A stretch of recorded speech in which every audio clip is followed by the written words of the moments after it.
सीताराम सीताराम सीताराम कहिए, जाहि विधि राखे राम ताहि विधि रहिए। और सीताराम कैसे कहना है? पूज्य गुरुदेव कहते हैं, मुख में हो राम नाम जन सेवा हाथ में, तू अकेला नहीं प्यारे राम तेरे साथ में। मुख में राम का नाम हो और हाथों से सेवा हो, किसकी? राम जी के भक्तों की।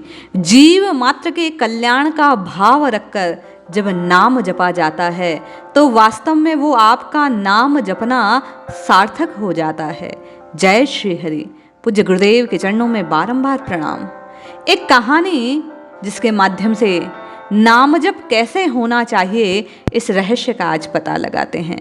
कैसे नाम जपने से प्रभु अधिक प्रसन्न होते हैं, कैसे नाम जपने से प्रभु तत्काल प्रसन्न होते हैं। आइए श्रवण करते हैं। एक समय की बात है, एक महात्मा रात को स्वप्न देख रहे थे। वे स्वप्न में देखते हैं एक देवदूत कुछ लिख रहे हैं। उन्होंने पूछा, देव आप इस सुंदर ग्रंथ में क्या लिख रहे हैं? देवदूत ने कहा, मैं भगवान के उन भक्तों की सूची बना रहा हूं जो उनकी सच्ची उपासना करते हैं, जिन्हें भगवान के निकट आने का, भगवान के निकट जाने का अधिकार प्राप्त होना है। महापुरुष ने लंबी सांस ली और भीतर कहने लगे, खेद है, मैं कभी प्रभु की उपासना नहीं करता, कोई व्रत नहीं रखता, दूसरों की तरह कभी मंदिर नहीं जाता, मुझे तो स्वर्ग में कैसे स्थान मिलेगा। अच्छा हे देव, कभी ऐसी सूची बनाओ जिसमें मनुष्य मात्र से प्रेम करने वालों का नाम लिखो, तो मेरा भी नाम लिख देना। देवदूत चला गया। महापुरुष की नींद भंग हो गई। थोड़ी देर फिर आंख लगी तो उसने स्वप्न में देखा, उसमें वही देवदूत पुराने पुस्तक को साथ लिए खड़े हैं। महापुरुष ने फिर प्रश्न किया, देव क्या कर रहे हैं आप?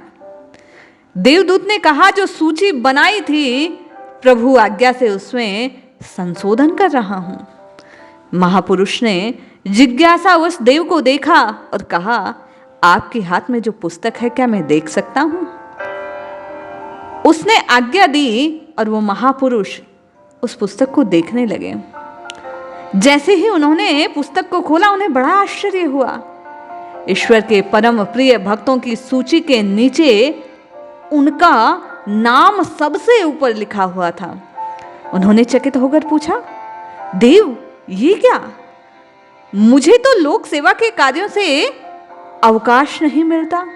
मैं तो माला कंठी लेकर कभी नाम नहीं जपता, यूं ही चलते फिरते जब याद आ जाए, स्मरण हो आए, भीतर ही भीतर नाम पुकार लेता हूं। इस सूची में मेरा नाम?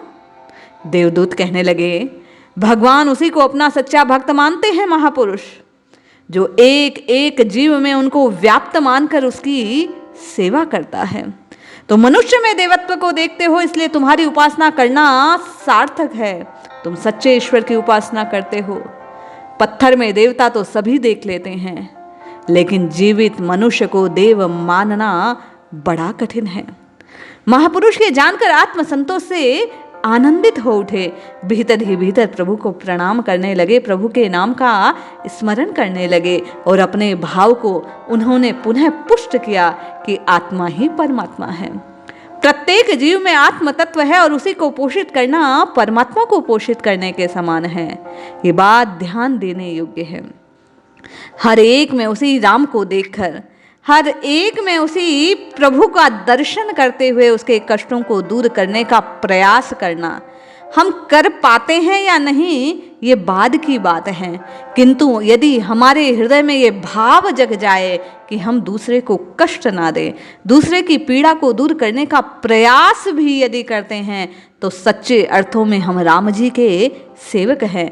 हमारा नाम जपना सार्थक हो जाएगा यदि हम हर एक में उस राम को देखते हुए, राम जी के भक्तों को राम जी के स्वरूप में जानते हुए, स्वरूपतः उन्हें पहचानते हुए उनकी सेवा में तत्पर हो जाएं।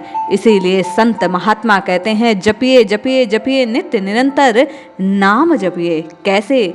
जिह्वा से नाम लेते रहें और हाथ से हरि के भक्तों की सेवा करते रहें। मुख में हो राम नाम, जान सेवा आत्मे। और यदि आप ऐसा करते हैं तो क्या होगा? तू अकेला नहीं प्यारे, राम तेरे साथ में। राम जी को पाना है तो इस विश्वास के साथ सेवा कीजिए कि प्रत्येक में वही राम जी बैठे हैं। राम जी को उसके रूप में देखकर प्रत्येक जीव की सेवा करना राम जी को पाने का सहज साधन है। जपिए जपिए जपिए नित्य निरंतर नाम जपिए, और जब मौका मिले तब सेवा के भाव को अपने हृदय में स्थान दीजिए। जय श्री हरि।